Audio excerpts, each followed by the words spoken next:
Watch this. It was something Idaho's hundreds of resettled refugees from Afghanistan feared. The easy takeover of the country's capital city, once American troops started to move out. It's been almost as hard to watch for Boise's IRC from thousands of miles away. It's been America's longest war, and it's left a long-lasting impact on Idaho as well. Many paid the ultimate sacrifice. Well, about 7,000 miles away, Kabul, Afghanistan is in complete turmoil. Late Sunday, the Afghani government collapsed as heavily armed Taliban fighters took the capital city. As all of this is unfolding, thousands of people are trying to get out of the country, and for many, it's a matter of life and death. Those who helped U.S. soldiers and interests are vulnerable now to retaliation. This is a war that has lasted decades. In fact, for an entire generation of Americans, our military has been defined by what's happened in Afghanistan. Over those years, as a matter of safety, refuge, the state of Idaho has become home to several hundred Afghani refugees. For those families, those scenes we've all been watching for the past 24 hours are hitting a bit too close to home. For perspective and insight on the humanitarian crisis in Afghanistan, Joe Paris spoke with the International Rescue Committee's Boise team. They say, to put it mildly, the situation in Afghanistan is extremely concerning. Thousands of people across Afghanistan are trying to flee the country as the Taliban continues a violent takeover. Civilians are caught in the middle of brutal violence as international aid groups do their best to get resources into the country. So the IRC in Boise and the IRC in general is providing aid in Afghanistan in whatever ways we can. Georgette Siqueiros is the Development and Community Engagement Manager with the International Rescue Committee's Boise office. Of course, the IRC helps people with refugee status escape dangerous situations around the world, but they also work to aid those who worked alongside Americans with special immigrant visas for Afghans program. Special immigrant visas protect people who have worked with the military in the U.S. in Afghanistan. So we offer protection for them. And, many times families are able to come to the U.S. under that legal status. In recent days and weeks, the IRC Boise office is mobilized to offer support and refuge for those people. We do actually have one staff member on a temporary assignment currently welcoming some evacuees from Afghanistan right now. We're really happy that our office could be a part of that effort and that the IRC at large is able to do that. Siqueiros says they want to help as many people in need as possible, but the reality of the situation in Afghanistan is very serious and difficult to navigate. Currently, we aren't seeing too many families just because it's really difficult to get out of Afghanistan as like everyone is seeing right now. Since the year 2000, the state of Idaho has welcomed 844 people as refugees from Afghanistan. Right now, the Idaho Afghan community can only watch as heartbreaking images pour out of the country. It's been so hard on everyone. And of course, the burden falls hardest on those who still have family and friends in Afghanistan who are trying to get out. Over the past few weeks and certainly the past couple of days, it just feels more and more hopeless. Unfortunately, we're seeing just a really serious situation. And of course, we're doing what we can. In Boise and beyond, the IRC is working on a $10 million campaign to raise much needed funds for emergency response in Afghanistan. Like other aid groups, the IRC says that the aid money is needed to ensure that their teams can continue to deliver life-saving aid in areas of conflict, as well as to provide emergency cash assistance and protection services for people in the volatile capital of Kabul. Still, though, the reality right now is bleak. What's so worrisome here is that, flights are being canceled, that it's really hard to get any flights out, that we don't know what the next few days will look like. So it's looking particularly, difficult at this moment. For now, hope and prayer is what many in the Afghan community are looking to. We're hoping that families are able to get out, that families are able to find some safety and that, just looking for hope wherever we can find it right now. All right, Joe, it seems like a pretty difficult situation to get in there and offer help to anybody, but how can people help if they want to? Yeah, there's a lot of organizations like the IRC, Brian, that are really driving home the point. The best way to help in situations like this oftentimes is to donate. The IRC will show you right now, they're actually, as their $10 million campaign continues, they are calling for some local donations. Sometimes the best way to help is to give money to the organizations like the IRC that are able to get that money to the people that need it most, or to use that money for resources. The IRC also telling me earlier today that a great way to really investigate and look into this situation is to read up on it and to learn about what's going on in Afghanistan and really the historical context of what's going on right now, so that you can have these educated conversations with members of our community. Of course, if you're able to connect with members of our community that are refugees, whether they're from Afghanistan or anyone in the Middle East, it's really great to reach out to those types of people during these situations, because they are having very difficult conversations at home as they watch newscasts like ours. And Brian, frankly, they see images that are very tough to watch on their televisions, watching people that could be their former neighbors, their friends and family, trying to flee a country that they do know and love. Again, we're going to have some links on our website, ktvb.com, on this story to the IRC, and you could read up a little bit more on this topic. And again, that money is going to go to the people that need it most. Frankly, though, they are having a hard time getting aid in and out of Afghanistan right now, so they are unsure what the coming days are going to look like. The best thing they can do, though, is they get those donations from the people that can afford it. Not only is it difficult getting in and out of the country right now, there's a lot of emotions out there that are really raw. I know we got this text message from Joe earlier, right before the show. It says, back in my 20s while serving in the Navy, I found it hard to deal with the way the U.S. pulled out of Vietnam. Now, a veteran in my 60s, I'm witnessing the same type of situation repeat itself. The politicians are trying to place blame anywhere but on themselves. Time for them to suck it up and own what they have done, says Joe in Nampa. And you've spoken to several veterans of Afghanistan specifically today, none of which kind of really wanted to go on camera and talk to you about it. But what are they feeling today? This is an extremely difficult situation, Brian, for members of the Idaho veteran community, or really any veterans that have ever been in Afghanistan. The conversations I had today, Brian, really detailed around people saying we were there. We lost our friends. Our lives were altered. Many of our friends were injured, even if they did make it back. There's the mental toll that the war in Afghanistan took on so many of our young men and women. And frankly, when you see the situation unfolding in Afghanistan, people trying to flee the country, you're watching the Taliban violently come into Afghanistan's capital and take over. They tell me this afternoon, Joe, it feels like we didn't accomplish anything, and everything we did in Afghanistan and the friends we lost, it was all for nothing when you see the end result on the 5 o'clock news. And frankly, a lot of the veterans I spoke with didn't want to talk about it because it hurts. These are fresh wounds for a lot of men and women that haven't talked about it in 15 or 20 years. And again, when you see the context of this entire situation unfolding, where we did send thousands and thousands of Americans into Afghanistan from 2001 until currently, and you see what the end result is. It is frustrating for many Americans and veterans, regardless of political affiliation. Fresh wounds, but as you heard or saw Joe said, and old wounds as well, because a lot of people watching the situation in Kabul right now and saying, this looks like the fall of Saigon a generation ago, 2 generations ago at this point. All right, thank you very much, Joe. Well, during a rare afternoon address to the nation, President Biden said he does stand by his decision to pull the U.S. troops out of Afghanistan, but the Taliban's takeover of Kabul happened much faster than even he had anticipated. Last month, Biden said this: the likelihood there's going to be a Taliban overrunning everything and owning the whole country, highly unlikely, he said. But as you've seen and heard, that's exactly what is happening. Despite sending in more troops temporarily to help with the evacuation of Americans and some Afghans, troops are still expected to completely pull out and withdraw by the end of this month. President Biden made the first U.S. troop withdrawal announcement in April. Before that, President Trump negotiated a May 1st departure date with the Taliban.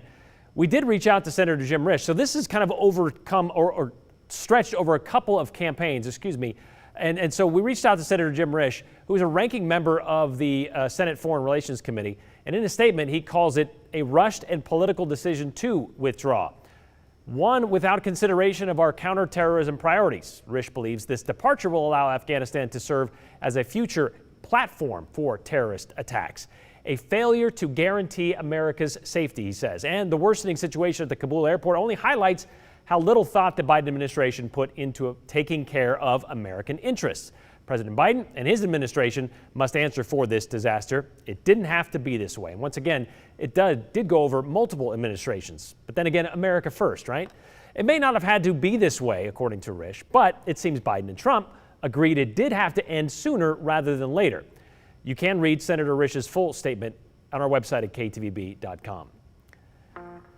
We spent a good majority of the day trying to get some Idaho-specific information when it comes to our presence in Afghanistan. However, that data has to come from a variety of places, all of which, as you can imagine, are a bit busy today. And all of that is to say we're still working to get some of that information. What we do know, there are thousands of our armed forces who have served in Afghanistan with some sort of Idaho connection. Either they were born here or stationed here, served one tour or several. Many came back injured and have struggled, physically, mentally, or both. Some didn't come back at all.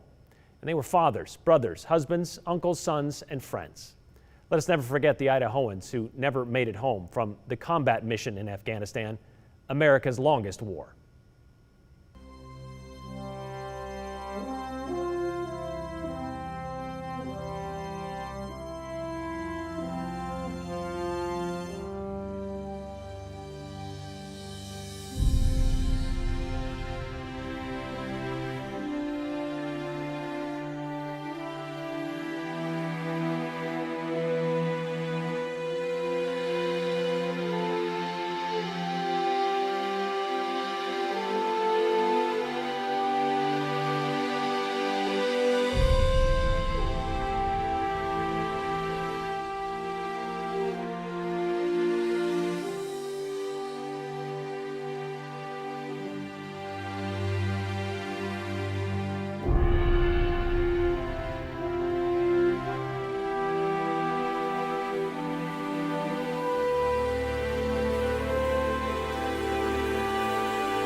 And we know news like we've seen the last couple of days, maybe a lot to take for veterans and active members of the military.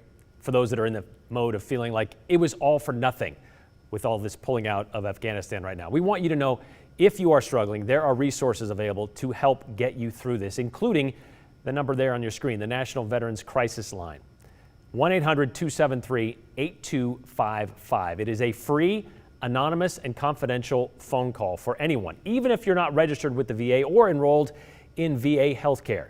It is staffed 24 hours a day with qualified VA responders waiting to help. Again, that number 1-800-273-8255. Press the number 1.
We like to do this every once in a while, as often as we can, actually. And Friday, we We had a lot of fun answering your viewer questions. We figured, well, we'd get to a few more today, including some about COVID vaccines, specifically booster shots. Now, some booster shots have already been approved for those who are considered immunocompromised, those with some health conditions that prevented them or give them they need a little bit more protection going forward, but only for those who have gotten the 2-dose Pfizer or Moderna vaccine.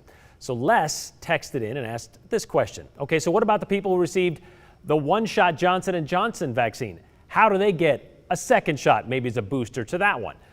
Remember, unlike Pfizer and Moderna, Johnson & Johnson is that one and done shot. However, the CDC says right now there isn't a booster shot available for the Johnson & Johnson vaccine.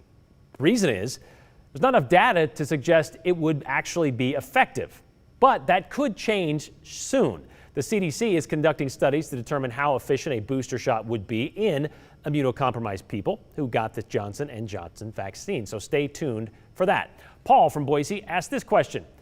Can you answer why gas prices are so high in Idaho and in the Treasure Valley, and if we can expect any price relief? We get this question a lot. This is probably like the 300th time we have gotten this question in the last 3 months or so. Yeah, but it's worth repeating because, yes, it is a big deal. Everybody's got to pay at the pump, right? And this is how Idaho's gas prices and the process to get those prices works. Basic reason, supply and demand. But there are a few other factors to consider, some of which is out of Idaho's control. The first one, we've said this a lot, we'll say it again. The supply of crude oil primarily comes from the Middle East, Russia, and of course here in the United States. That cost accounts for about 60% of the price of a gallon of gas. Second, there are state and federal taxes, and those account for about 20% of the cost. Third are those refining costs, and of course, location. Location is important because Idaho is the only Northwest state without an oil field or refinery really close by, meaning we are dependent on that supply coming from out of state. And that supply comes from just one pipeline in Utah, so that affects basically the supply. Finally, we got the retailers who account for cost and profit, and that is about 22% of what you pay at the pump. Add that all together, and you get why Idaho's price is often much more than you'd see on a nationwide average. Now, AAA says right now we're paying about $3.82 per gallon of unleaded at the pump, which is the 6th most expensive in the country, and $1.39 more per gallon than we were a year ago. But keep in mind, this time last year, we were still way low because of the pandemic when it comes to price. Travel was down compared to what we're seeing this year. So that's kind of what it is. And it is not near what we've paid for our highest total ever here in Idaho. That would be $4.16 back in 2011.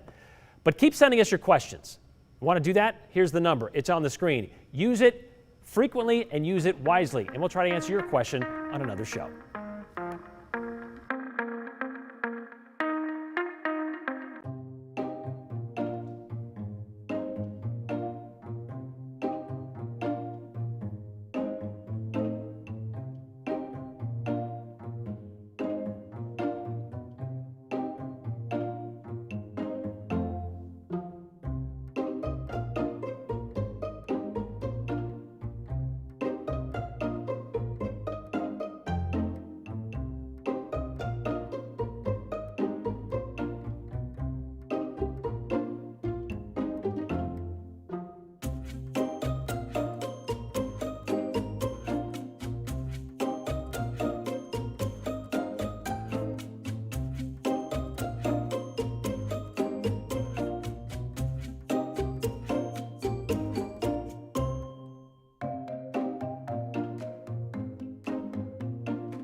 Hot and smoky for us again today, much like what we experienced all weekend long. 97 in Boise, 94 in Caldwell. Not quite our official highs for today. Check in with us during the 6 p.m. news if you're interested in seeing those numbers. Want to show you the active fires and smoke map. You can see thicker smoke moving through southern Idaho into the Magic Valley, but we did get a little relief and a little improvement in our air quality today through the Treasure Valley. A little bit. There is more to come. If you're not a fan of the heat, you're not a fan of the smoke, you'll be a fan of the weather for the next couple of days. You see improvement coming into the Treasure Valley and into the Snake River Plain down into the Magic Valley as early as tomorrow morning. And we'll have much less smoke, some breezy conditions tomorrow afternoon and evening.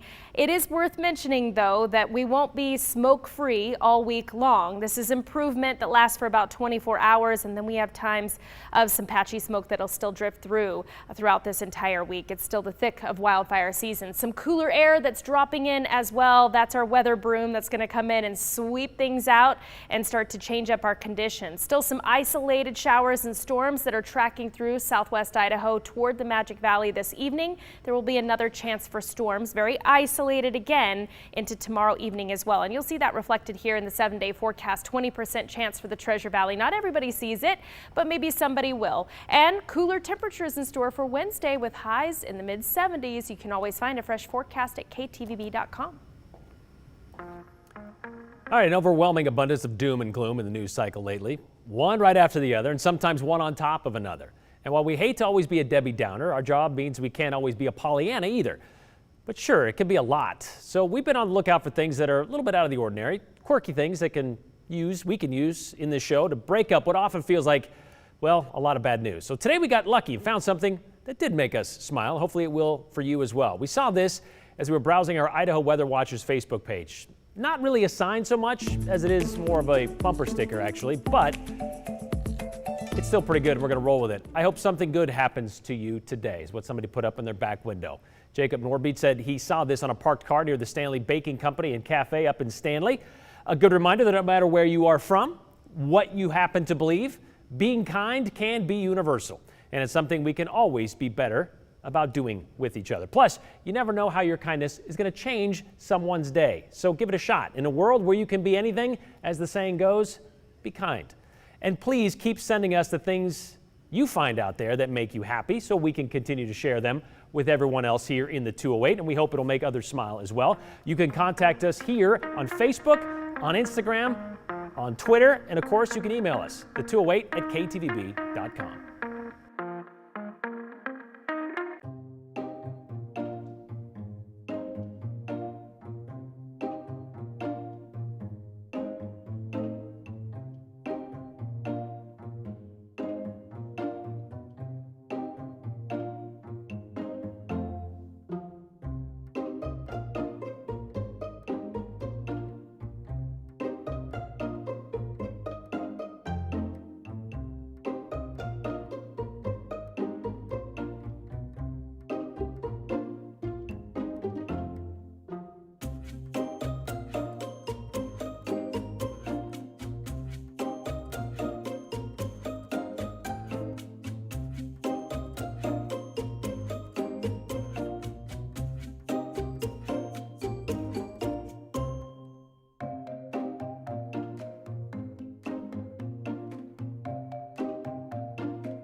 All right, a few moments left here. Let's get to your comments. A lot of people sending in this sentiment during the show. I was around for the withdrawal from Vietnam, where many more of our service people were lost. Nearly 50 years later, Vietnam is a world-class tourist destination. I, for one, am glad we are leaving.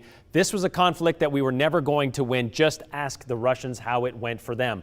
George had the same thought. In spite of what many think this is eerily like the end of the Vietnam era, I served there in '68, fully believe our government failed then and failed now. The military accomplished our jobs. The U.S. government did not. That's George with the 101st Airborne. Thank you all for your service. And again, yeah, a lot of comments feeling the same way.